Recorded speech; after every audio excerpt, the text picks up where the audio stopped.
پچھلے ہفتے آپ حضرات کے سامنے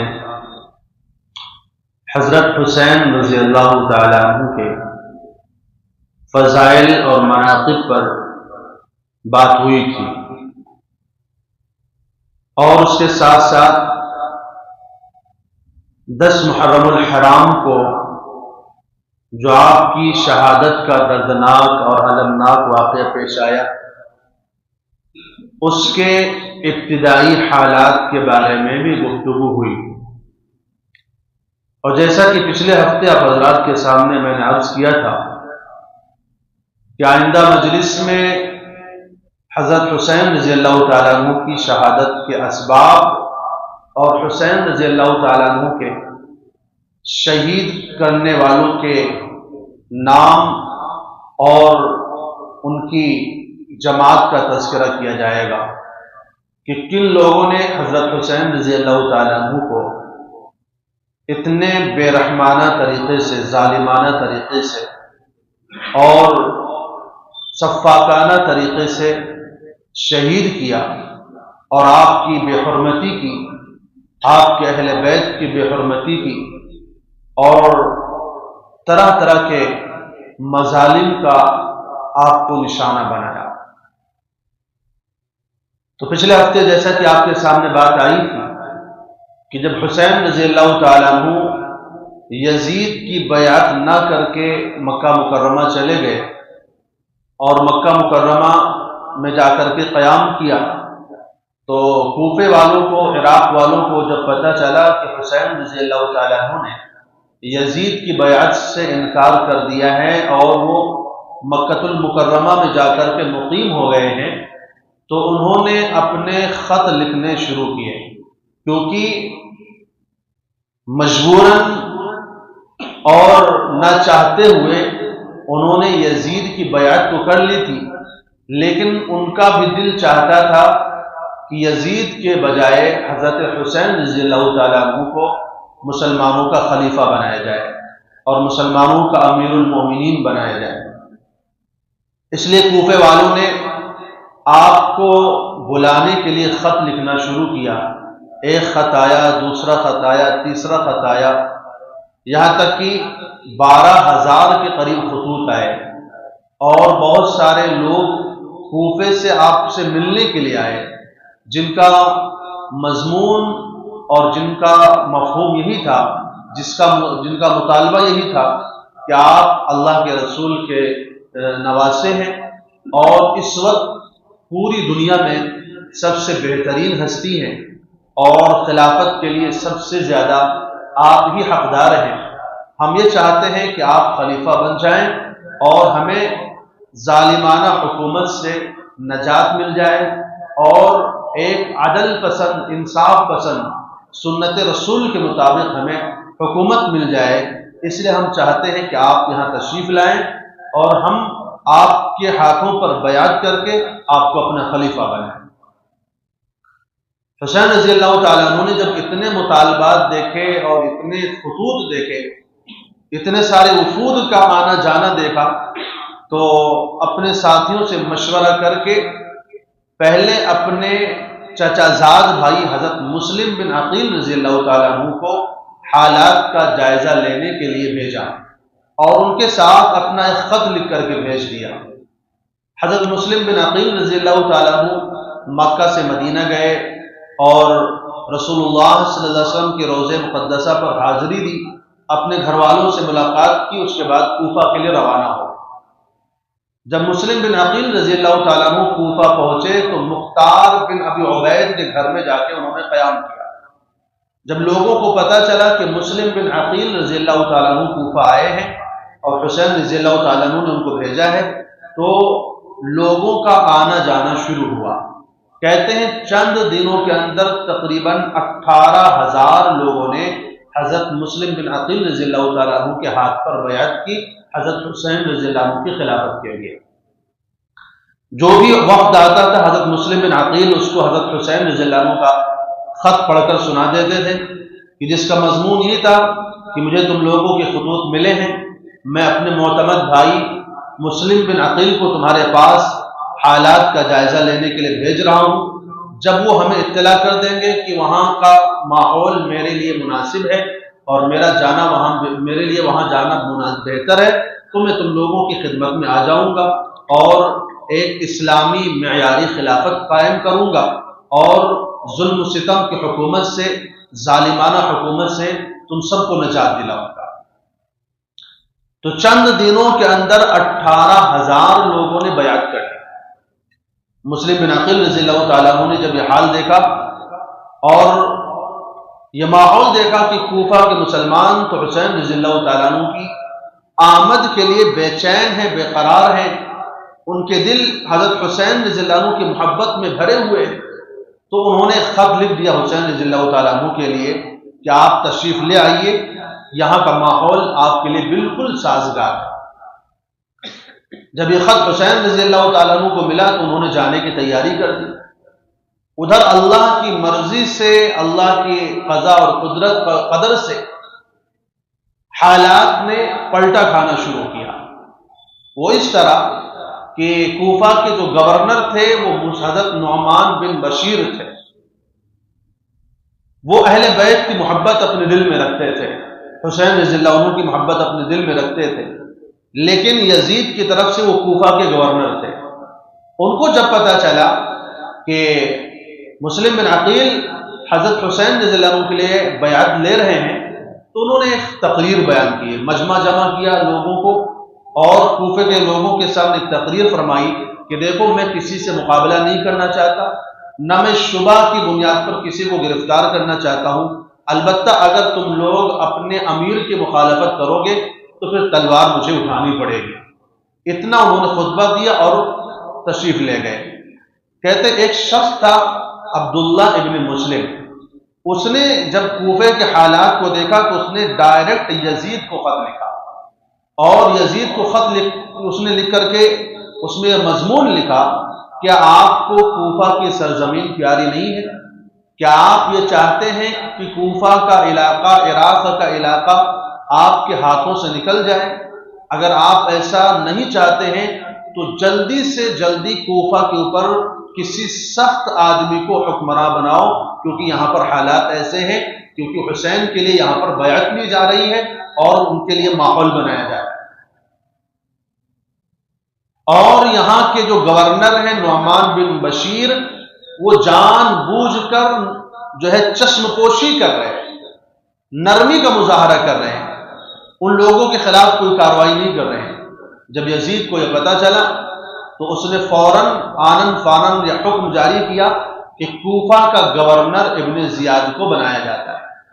ابن زیاد اس وقت بصرہ کا گورنر تھا، فوراً اس کے پاس حکم پہنچایا کہ تمہیں کوفہ کا گورنر بنایا جاتا ہے، تم فوراً وہاں سے کوفہ کے لیے آ جاؤ۔ اسی دوران حسین رضی اللہ تعالیٰ عنہ نے ایک خط بصرہ والوں کے نام لکھا تھا، جس کا مضمون یہ تھا کہ آپ جانتے ہیں کہ موجودہ حکمرانوں نے اللہ کے اور اس کے رسول کی سنت کی خلاف ورزی کی ہے اور اسلامی نہج کو چھوڑ کر ایک ظالمانہ حکومت انہوں نے قائم کر دی ہے۔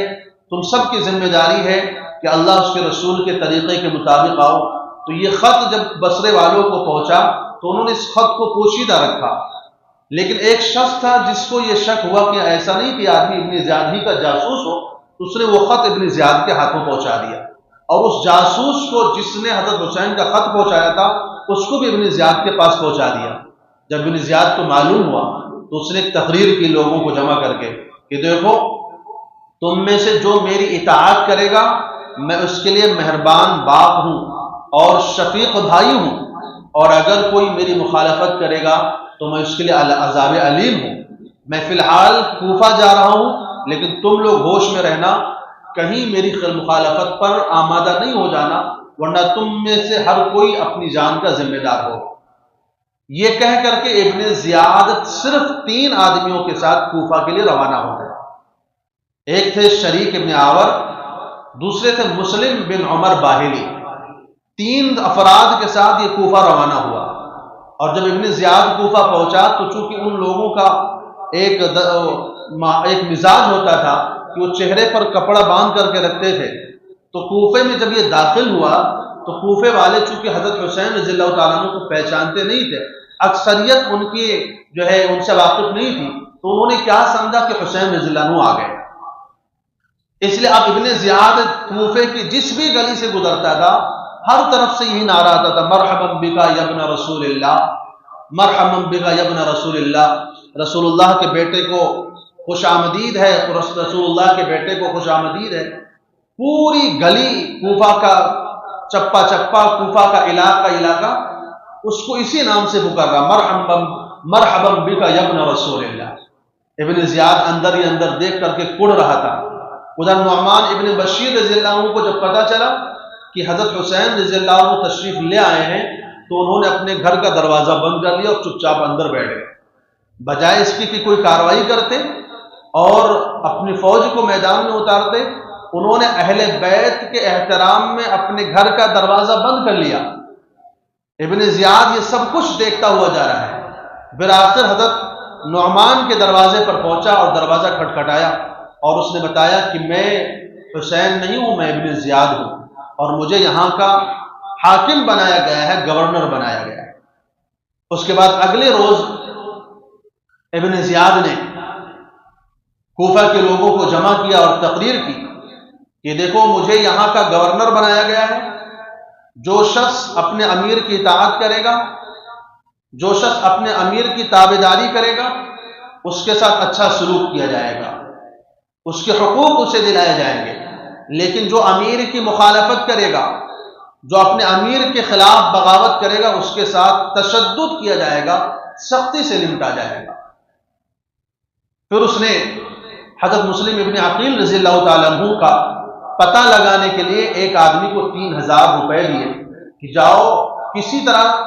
جاسوسی کر کے حسین کا پتہ لگاؤ۔ تو وہ شخص جس کو اس نے 3000 درہم دیے تھے، وہ مسلم بن اوسجہ کے پاس آیا، جو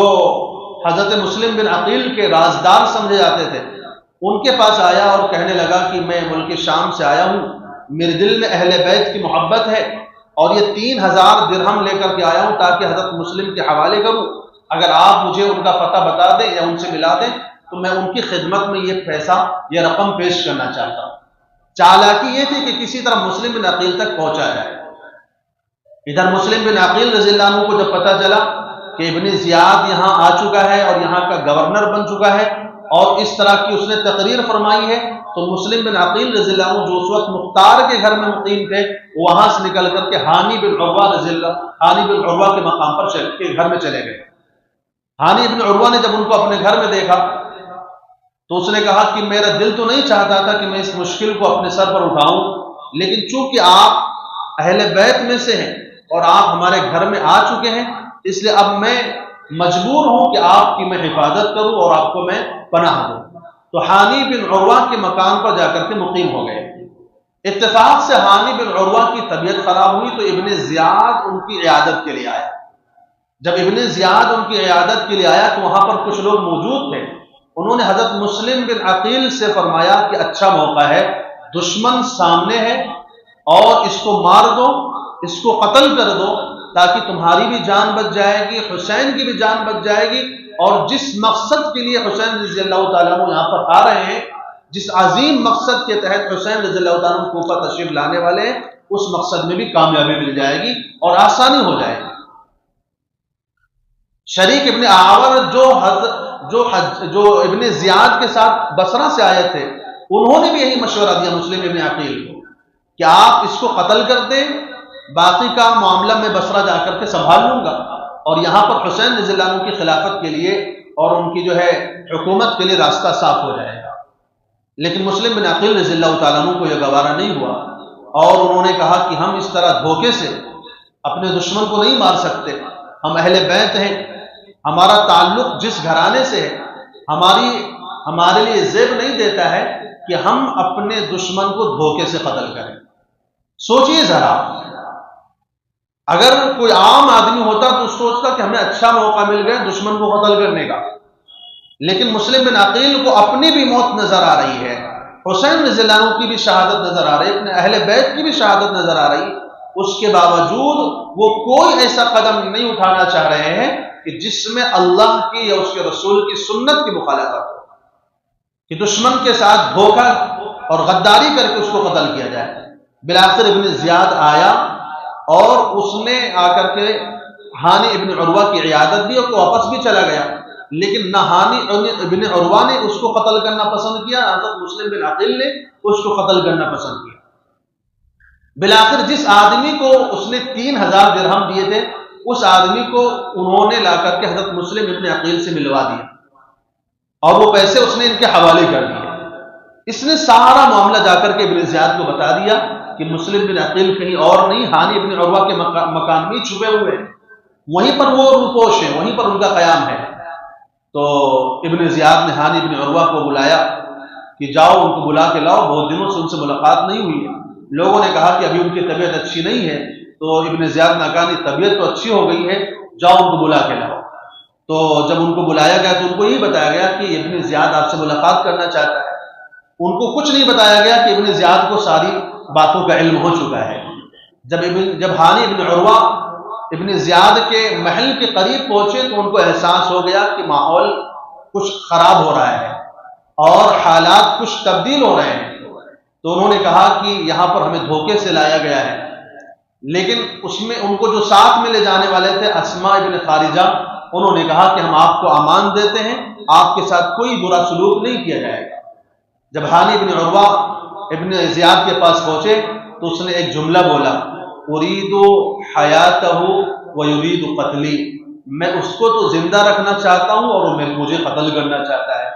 مقصد اس کا یہ تھا کہ میں تو تم لوگوں کو بچانا چاہتا ہوں اور تم مسلم ابن عقیل کو اپنے گھر میں چھپا کر کے ہمارے خلاف سازش کر رہے ہو۔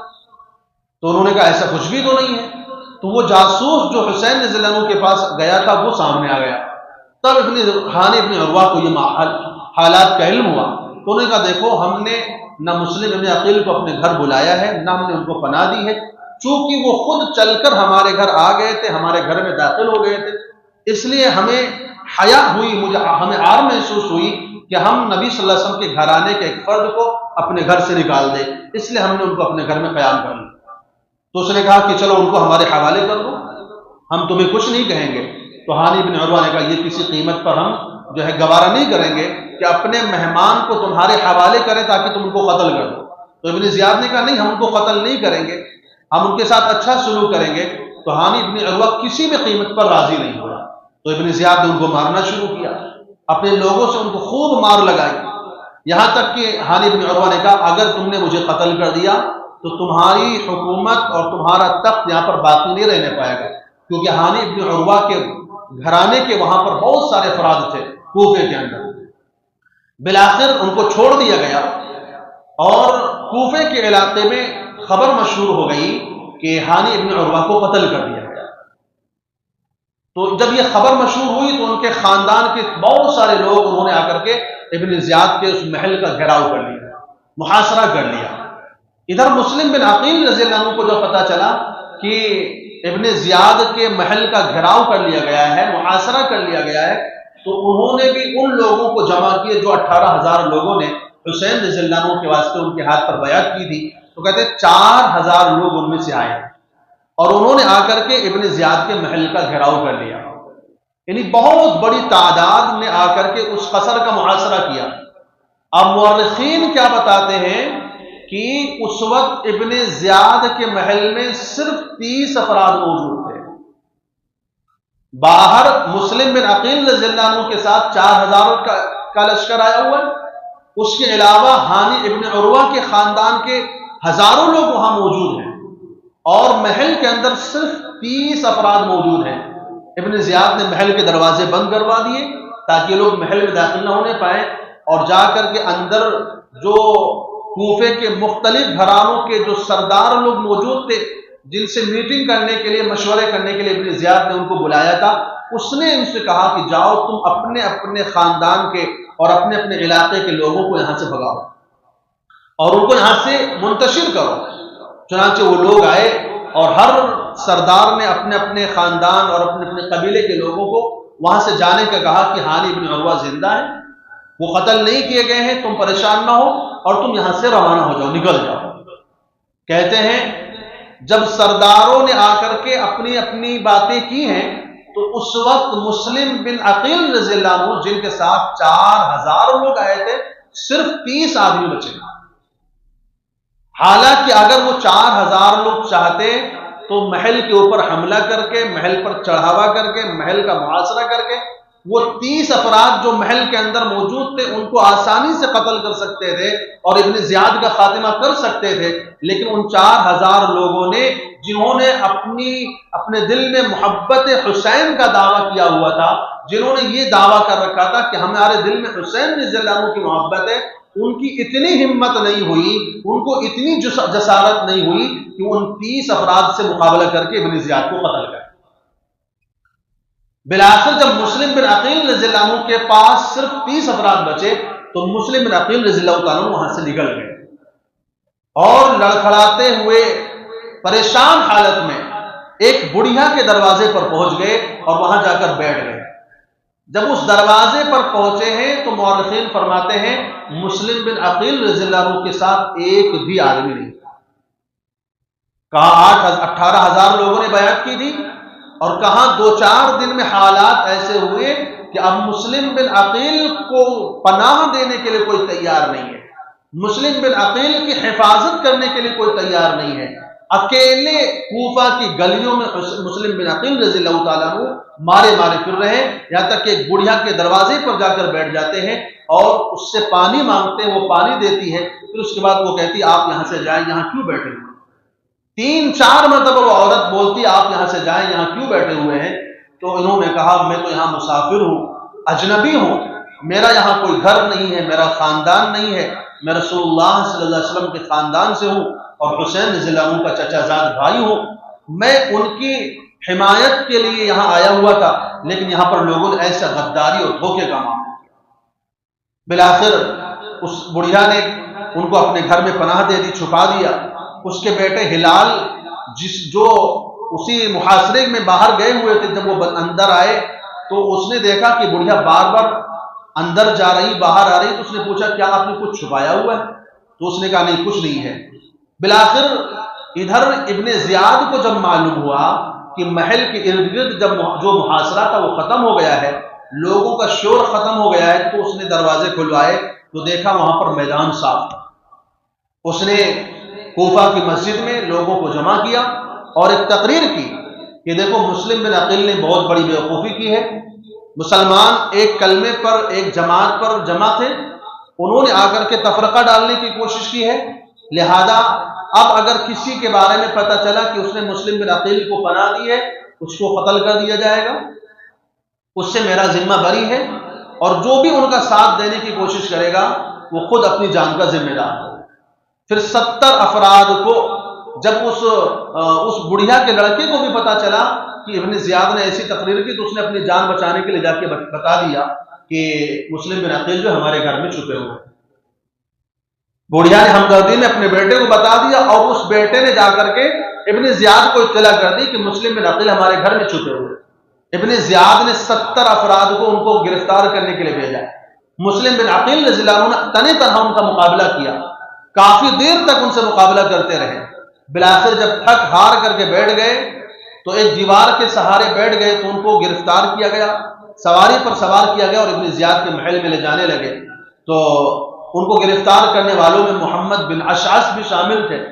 تو ان سے مسلم بن عقیل نے کہا اب مجھے لگتا ہے کہ ابن زیاد تو مجھے قتل کر دے گا. میں رو رہا ہوں لیکن میں اپنے لیے نہیں رو رہا ہوں بلکہ حسین رضی اللہ عنہ کے لیے اور ان کے اہل بیت کے لیے رو رہا ہوں کہ وہ میرے خط پر کوفہ آ رہے ہیں اور یہاں پر کوفہ میں حالات ایسے ہو گئے ہیں، لہذا آپ ایسا کیجئے کہ میری جان تو اب بچ نہیں سکتی ہے، آپ کسی آدمی کو حسین کے پاس روانہ کر دیجئے کہ وہ جا کر کے حسین سے کہہ دے کہ ہرگز وہ کوفہ نہ آئے، واپس چلے جائیں کیونکہ یہاں پر حالات بدل چکے ہیں. اس کے بعد مسلم بن عقیل رضی اللہ تعالیٰ عنہ کو ابن زیاد کے محل میں پہنچایا گیا. ابن زیاد نے ان سے بات چیت کی، گفتگو کی، پوچھا اس نے کہ تم نے ایسا کرنے پر کیوں آمادہ کیا، تم نے ایسا کیوں کیا ہے؟ تو مسلم بن عقیل نے کہا کہ دیکھو تم نے اور تمہارے لوگوں نے لوگوں پر ظلم و ستم کیا ہے، اللہ اس کے رسول کی سنت کو اور ان کے طریقے کو چھوڑ کر تم نے ایک ظالمانہ حکومت قائم کی ہے. یہاں کے لوگ تم سے پریشان تھے اور تم سے مجبور تھے، تمہارے ظلم سے وہ لاچار تھے، اس لیے انہوں نے حسین رضی اللہ عنہ کو بلایا ہے اور انہی کی حمایت کے واسطے حالات کا جائزہ لینے کے لیے میں یہاں آیا تھا، اور لوگوں سے مخاطب ہو کر کے کہا دیکھو اے لوگوں، تمہارے واسطے اس وقت حضرت حسین رضی اللہ تعالیٰ عنہ سے بہتر اور مناسب دوسرا کوئی آدمی حکومت اور خلافت کے لیے نہیں ہے، لہذا جب وہ آ جائیں تو ان کا استقبال کرنا اور ان کے لیے ان کی حمایت کرنا اور ان کے لیے میدان کو جو ہے تم صاف کرنا۔ ابن زیاد کو یہ تقریر سن کر کے غصہ آ گیا اور اس نے کہا کہ جاؤ ان کا سر کاٹ کر کے، ان کو قتل کر کے ان کا بدن محل کی چھت سے پھینک دیا جائے۔ ان کے ساتھ اسی طرح کا معاملہ کیا ہے۔ اس کے بعد پھر ہانی ابن عروہ جن کے گھر میں وہ مقیم تھے ان کو بھی اس نے قتل کروایا، اور ایک ظالمانہ ماحول، ایک وحشت کا ماحول کوفہ کے اندر قائم کر دیا کہ جو لوگ کل تک حسین رضی اللہ عنہ کی محبت کا دم بھرتے تھے آج ان میں سے کوئی حسین کا نام لینے کو تیار ہے۔ ادھر مسلم بن عقیل کا جو خط تھا وہ حسین رضی اللہ عنہ تک پہنچ چکا تھا، اور محمد بن اشعث نے جو آدمی حضرت حسین کے پاس بھیجا تھا اس نے جا کر کے اطلاع کر دی کہ دیکھو مسلم بن عقیل رضی اللہ عنہ کو شہید کر دیا گیا ہے۔ تو چونکہ حسین رضی اللہ تعالیٰ عنہ پہلے خط کی بنا پر کہ مسلم بن عقیل نے جو لکھا تھا کہ 18,000 لوگوں نے یہاں پر بیعت کر لی ہے، حسین رضی اللہ عنہ مکے سے روانہ ہو چکے تھے، اور مورخین فرماتے ہیں 8 ذی الحجہ کو روانہ ہوئے، حالانکہ 8 ذی الحجہ سے حج کا وقت شروع ہو جاتا ہے، لیکن اللہ کی تقدیر کو کچھ اور منظور تھا۔ حسین رضی اللہ تعالیٰ عنہ نے حج نہیں کیا، کوفہ کے لیے روانہ ہو گئے۔ جب روانہ ہونے لگے تو الگ الگ لوگوں نے آ کر مشورے دیے، آپ وہاں مت جائیے، وہاں کا حالات آپ کے لیے اچھے نہیں ہیں، وہاں کے لوگوں نے آپ کے والد کے ساتھ وفا نہیں کی ہے، آپ کے بھائی کے ساتھ وفا نہیں کی ہے، وہاں کے لوگ اگرچہ ان کے دل میں آپ کی محبت ہے لیکن ان کے سر یزید کی تلوار کے سائے میں ہیں، وہ کبھی بھی آپ کے لیے کھڑے ہونے والے نہیں، آپ کی حمایت نہیں کر سکیں گے۔ یہاں تک کہ عبداللہ ابن عباس رضی اللہ تعالیٰ عنہ نے باقاعدہ آ کر حسین رضی اللہ عنہ کو منع کیا کہ میں نے سنا کہ آپ کوفہ جانے کا ارادہ کرتے ہیں، آپ ہرگز ایسا نہ کریں، وہاں بالکل نہ جائیں، وہاں کا ماحول آپ کے لیے مناسب نہیں ہے۔ اگر واقعی وہ لوگ آپ کو اپنا خلیفہ بنانا چاہتے ہیں تو پہلے یزید کے اور اس کے گورنر کے لوگوں کو وہاں سے باہر نکالیں، ان کو قتل کریں، اس کے بعد آپ کو بلائیں تو جانا بنتا ہے۔ لیکن جب تک ان کے لوگوں کو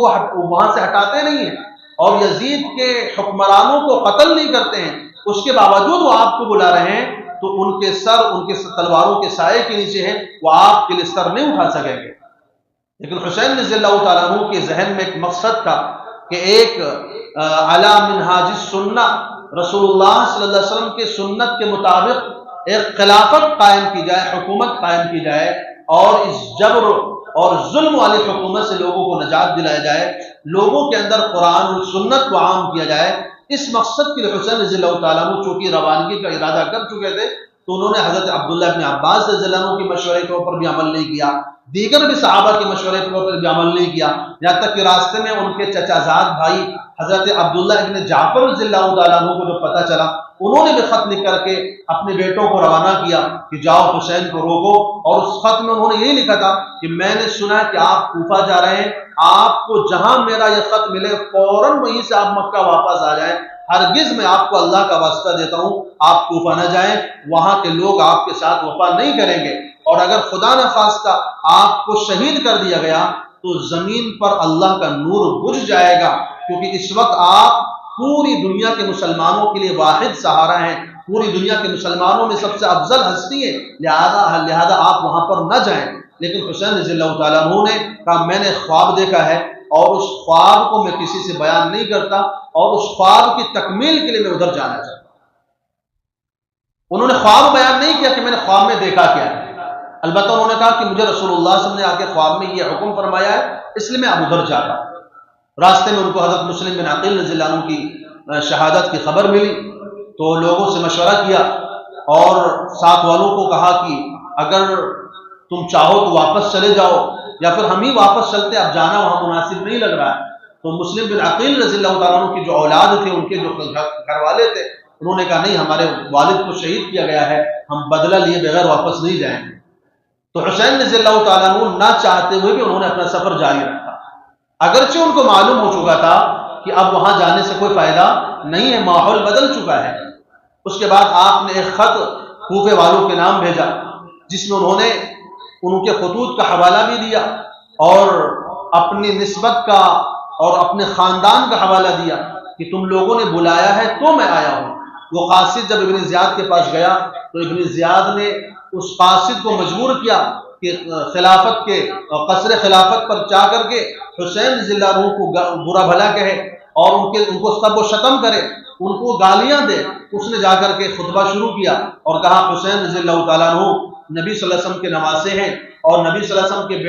بیٹی حضرت فاطمہ الزہرا رضی اللہ تعالیٰ عنہ کے لخت جگر ہیں اور امیر المومنین حضرت علی ابن ابی طالب رضی اللہ تعالیٰ عنہ کے فرزند ہیں۔ اس وقت وہ اللہ کی مخلوق میں سب سے بہترین ہستی ہے، جب وہ تمہارے پاس آ جائیں تم ان کا استقبال کرنا اور ان کی حمایت کرنا، ان کا ساتھ دینا۔ ابن زیاد نے جب یہ دیکھا اس کو غصہ آیا اور اس نے اس قاصد کو قتل کروا دیا، اس کے 2 ٹکڑے کروا کے اس کو محل کے نیچے پھینکوا دیا۔ اس کے بعد اس نے ایک لشکر روانہ کیا اپنے پولیس افسر کے جو ان کا جو چیف افسر تھا اس کی حمایت میں اور اس کی سرداری میں حسین ابن نمیر اس کا نام تھا، اس سواد سے حسین ابن نمیر کے جو ہے قیادت میں ایک لشکر روانہ کیا حسین رضی اللہ عنہ کو گرفتار کرنے کے لیے۔ پھر حسین ابن نمیر نے حر ابن یزید کی قیادت میں اپنے لشکر میں سے ایک دستہ روانہ کیا 1000 کا کہ جاؤ حضرت حسین رضی اللہ عنہ کو روکو۔ وہ لشکر آ کر کے حسین رضی اللہ عنہ سے ملتا ہے، ایک مقام پر ان کی ملاقات ہوتی ہے، حسین رضی اللہ تعالیٰ عنہ ان سے بات چیت کرتے ہیں۔ حر ابن یزید پوچھتے ہیں کہ آپ کہاں جا رہے ہیں، کس ارادے سے جا رہے ہیں؟ حضرت حسین رضی اللہ تعالیٰ عنہ فرماتے ہیں کہ مجھے کوفے والوں نے بلایا ہے، انہوں نے خط لکھا ہے کہ ہمارے ساتھ ظلم کا معاملہ ہو رہا ہے، زیادتی کا معاملہ ہو رہا ہے اور انہوں نے ہمیں اپنے خطوط کے ذریعے بلایا ہے۔ تو حر ابن یزید نے کہا کہ ہمیں تو ان خطوط کا کچھ پتہ نہیں ہے۔ تو حسین رضی اللہ تعالیٰ عنہ کے پاس 2 بورے خطوط تھے، انہوں نے سامنے لا کے ڈال دیے، کہا دیکھو اتنے سارے خطوط ہمیں لکھے گئے ہیں۔ تو حر ابن یزید نے کہا یہ خط ہم نے تو لکھے نہیں ہیں، ہمیں نہیں پتہ ان کے بارے میں، بہرحال ہمیں اس بات کا پابند کیا ہے کہ ہم آپ کو ابن زیاد تک پہنچائیں۔ چنانچہ وہ لشکر ان کے ساتھ ساتھ چلتا رہا۔ حسین رضی اللہ تعالیٰ عنہ نماز پڑھاتے تو وہ لشکر ان کے ساتھ نماز پڑھتا، خطبہ بیان کرتے تو ان کے خطبے کو سنتا، بہت سارے معاملات ساتھ میں ہوتے رہے۔ بالآخر کربلا کے علاقے میں پہنچے تو ابن زیاد نے مزید 4000 کا لشکر عمر بن سعد کی قیادت میں بھیج دیا اور اس نے باقاعدہ پابند کیا کہ حسین کے لوگوں کے ساتھ سختی کی جائے، ان پر پانی بند کیا جائے اور ان کو مجبور کیا جائے کہ وہ کوفہ ہمارے پاس آئے۔ عمر بن سعد کا لشکر جب آیا تو حسین رضی اللہ تعالیٰ عنہ سے عمر بن سعد کی بات چیت ہوئی تو حسین رضی اللہ تعالیٰ عنہ نے کہا دیکھو ہمیں یہاں پر بلایا گیا ہے، میں اپنی مرضی سے نہیں آیا ہوں، اور وہ خطوط ان کو بھی دکھایا کہ یہ خطوط دیکھو ہمیں لکھ کر کے جو ہے ہمیں یہاں پر آمادہ کیا گیا آنے پر۔ تو اس کے بعد عمر بن سعد نے کہا کہ دیکھو آپ کا یہاں آنا مناسب نہیں ہے، آپ کو یہاں نہیں آنا چاہیے تھا۔ تو حسین رضی اللہ تعالیٰ عنہ نے کہا پھر میں تم کو 3 صورتیں پیش کرتا ہوں، ان میں سے کسی ایک کو منظور کر لو، یا تو مجھے ڈائریکٹ یزید کے پاس پہنچا دو، میں جا کر اس سے بات چیت کر لوں گا، جو معاملہ ہوگا وہ ہمارے درمیان طے ہو جائے گا۔ دوسری شکل یہ ہے کہ میں جہاں سے آیا ہوں مجھے وہیں واپس جانے دیا جائے اور میں مکہ چلا جاؤں گا، میں تم لوگوں سے کوئی تعارض نہیں کروں گا۔ تیسری شکل یہ ہے کہ میں اسلامی سرحد کی طرف نکل جاتا ہوں، وہاں جا کر کافروں سے جنگ کرتے ہوئے مقابلہ کرتے ہوئے شہید ہو جاؤں گا اور ادھر ہی قیام کروں گا، جب اللہ جو چاہے گا میرے ساتھ معاملہ فرمائے گا۔ تو ابن سعد نے دیکھا یہ بات تو بڑی اچھی ہے، تو اس نے ابن زیاد کو خط لکھا اور خط میں اس نے یہی لکھا کہ جنگ ٹھنڈی پڑ گئی ہے اور کلمہ متحد ہو گیا ہے، جو ماحول گرم ہو رہا تھا وہ ٹھنڈا ہو چکا ہے اور جو تم چاہتے تھے ویسا ہی ہو گیا ہے۔ حضرت حسین رضی اللہ تعالیٰ عنہ نے ان 3 شکلوں میں سے ایک شکل پیش فرمائی، تم جو بھی پسند کرو امت کے لیے وہی بہتر ہوگا اور قتل و غارت گری سے ہم بچ جائیں گے۔ تو ابن زیاد ایک وقت کے لیے نرم بھی پڑ گیا، اس نے کہا بات تو بہت اچھی ہے کہ چلو جنگ کا ماحول جو گرم ہو رہا تھا وہ نہیں ہوگا اور بغیر قتل و قتال کے معاملہ حل ہو جائے گا، یزید کی خلافت بھی باقی رہے گی اور ہمیں یہ سب کچھ کرنا بھی نہیں پڑے گا۔ لیکن وہاں پر ایک شخص موجود تھا جس کو شمر کہا جاتا تھا، اس نے کہا کہ آپ کیسے حسین کو موقع دے سکتے ہیں، یہ تو تمہارے پاس اچھا چانس ملا ہے، تم یہ چاہتے ہو کہ حسین کو موقع دو، وہ جائے دوبارہ مکہ، وہاں سے لشکر تیار کرو، پھر تمہارے مقابلے میں آئے۔ ہرگز تم ایسا مت کرو، بلکہ ان کو مجبور کرو یا تو یزید کی خلافت کو قبول کرے یا پھر ان کو ختم کرو۔ ابن زیاد پھر اس کے بھڑکانے سے بھڑک گیا، اس نے خط شمر کے ہاتھوں ہی روانہ کیا اور کہا جاؤ ابن سعد کو یہ خط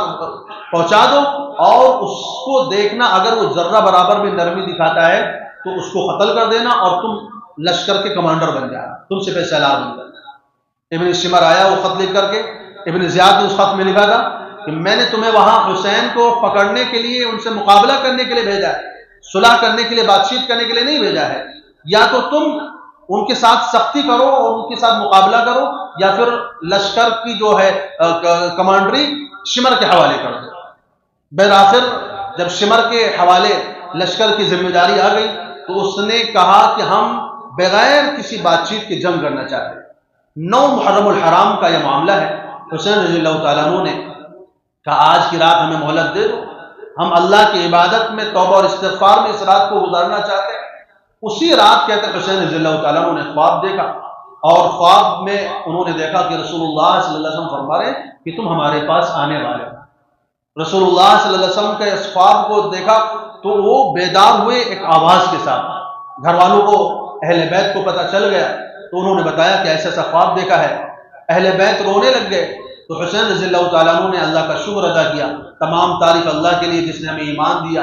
ہمیں اپنے نبی کے خاندان میں پیدا کیا اور اللہ کے احسانات کا تذکرہ فرمایا، اور اس کے بعد اپنے گھر والوں کا شکر ادا کیا کہ دیکھو تم لوگوں نے یہاں تک ہمارا ساتھ نبھایا ہے اور اب تک تم ہمارے ساتھ وفادار رہے ہو۔ چونکہ یزید اور اس کے لشکر کو میرا سر مطلوب ہے، تم لوگوں سے ان کا کوئی واسطہ نہیں ہے، لہذا آج رات کی تاریکی میں تم یہاں سے روانہ ہو جاؤ۔ تم کو یہ لوگ نہیں ڈھونڈیں گے جب یہ ہم کو پا جائیں گے۔ لیکن ان کے چچا زاد بھائیوں نے اور ان کے خاندان کے لوگوں نے جب حسین رضی اللہ تعالیٰ عنہ کی یہ بات سنی تو کہا ہرگز ہم ایسا نہیں کر سکتے، ہم آپ کو تنہ تنہا چھوڑ کر کے،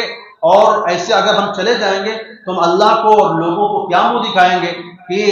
آپ کو ہم بے یار و مددگار میدان میں چھوڑ کر کے تنہا چلے گئے، ہم آپ کے ساتھ مقابلہ کریں گے یہاں تک کہ ہم اپنا آخری قطرہ بھی خون کا بہا دیں گے اور آپ کی ہم حفاظت کریں گے۔ صبح ہوئی، جنگ شروع ہوئی تو جنگ کے میدان میں حسین رضی اللہ تعالیٰ عنہ نے خطبہ بیان فرمایا۔ اے لوگوں، وہی بات، وہی حوالہ دیا، اے لوگوں میں یہاں اپنی مرضی سے نہیں آیا، میں تمہارے بلانے سے یہاں آیا ہوں، تمہارے کہنے پر، تمہاری دعوت پر یہاں آیا ہوں، اور بتاؤ تم کس بنا پر مجھے قتل کرنا چاہتے ہو؟ کیا تم کو میرا نسب معلوم نہیں؟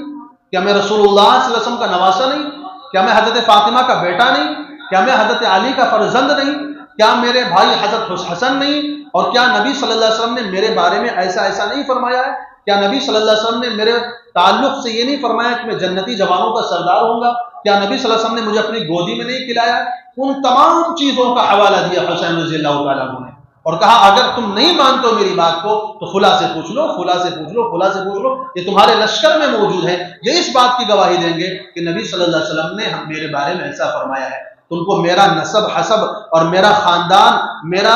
میرا رشتہ معلوم ہونے کے باوجود کس بنا پر تم مجھے قتل کرنا چاہتے ہو؟ کیا میں نے کسی کا قتل کیا ہے، کسی کا خون بہایا ہے کہ اس کے بدلے میں مجھے قتل کرنا چاہتے ہو؟ اور اس کے بعد فرمایا اے فلاں، اے فلاں، اے فلاں، ایک ایک کا نام لے کر کے فرمایا تم لوگوں نے خطوط لکھ کر کے مجھے یہاں بلایا ہے،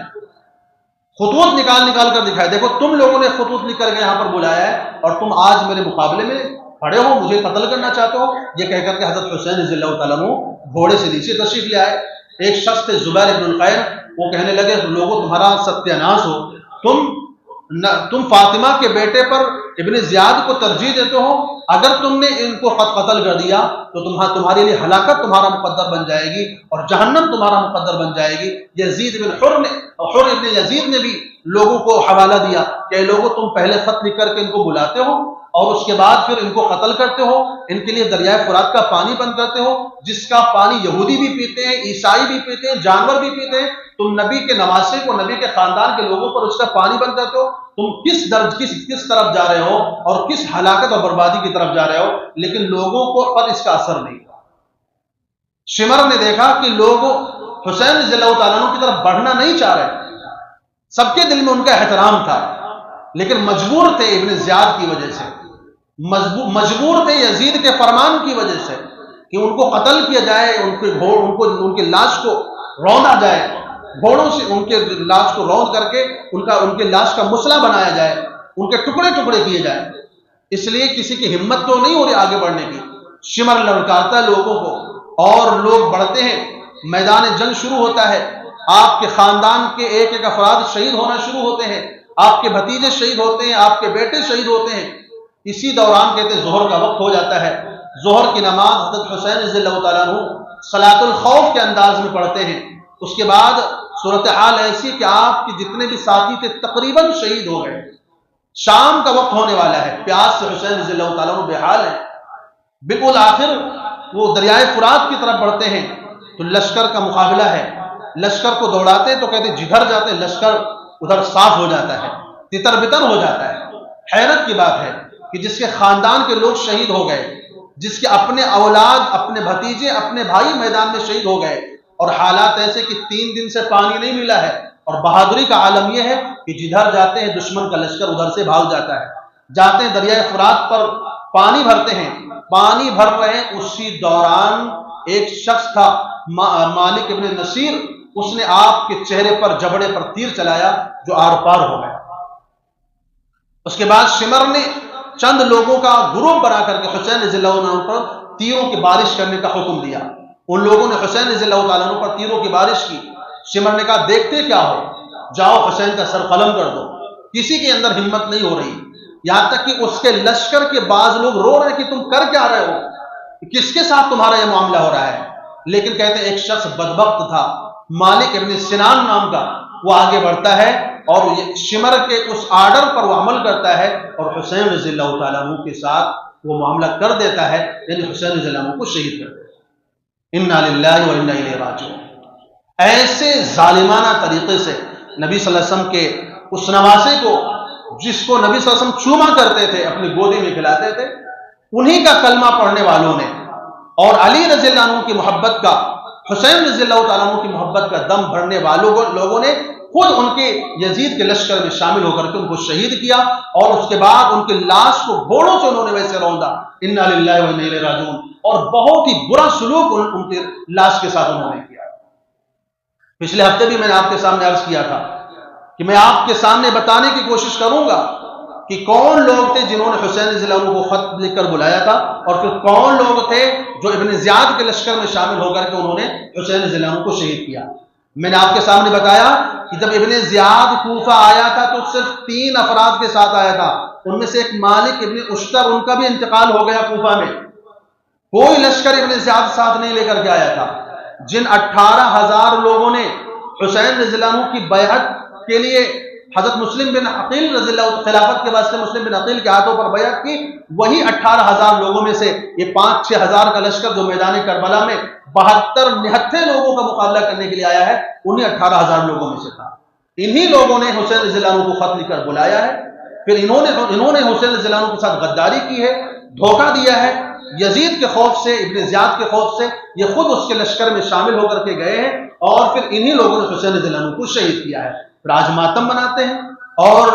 اپنا بدن زخمی کرتے ہیں، چیختے چلاتے ہیں کہ حسین رضی اللہ عنہ کی شہادت ہو گئی۔ بھئی تم نے ہی حسین رضی اللہ عنہ کو بلایا، پھر تم نے ہی دھوکہ دیا، تمہیں لوگوں نے غداری کر کے یزید کے لشکر میں شامل ہو کر کے حسین رضی اللہ تعالیٰ عنہ کا قتل کیا، اور ایک ظلم کی داستان رقم کی، اور اہل بیت کے ساتھ بے حرمتی کی، حسین رضی اللہ عنہ کی لاش کے ساتھ بے حرمتی کی، اور نہ جانے کون کون سے ایسے کام انجام دیے کہ بالآخر وہاں پر جو لوگ تھے وہ رونے پر مجبور ہو گئے کہ تم نے حضرت رسول اللہ صلی اللہ علیہ وسلم کے نواسے کے ساتھ تم نے یہ سلوک کر دیا، اب بربادی تمہارا مقدر بن گئی۔ تو اس مجلس میں مختصراً میں نے حسین رضی اللہ تعالیٰ عنہ کی شہادت کی روداد آپ کے سامنے بیان کر دی ہے، تاکہ آج پتہ چل جائے کہ یزید کے لشکر میں شامل ہونے والے کوئی اور نہیں تھے، یہ وہی لوگ تھے جو اپنے آپ کو شیعہ کہلاتے تھے، جو اپنے آپ کو علی رضی اللہ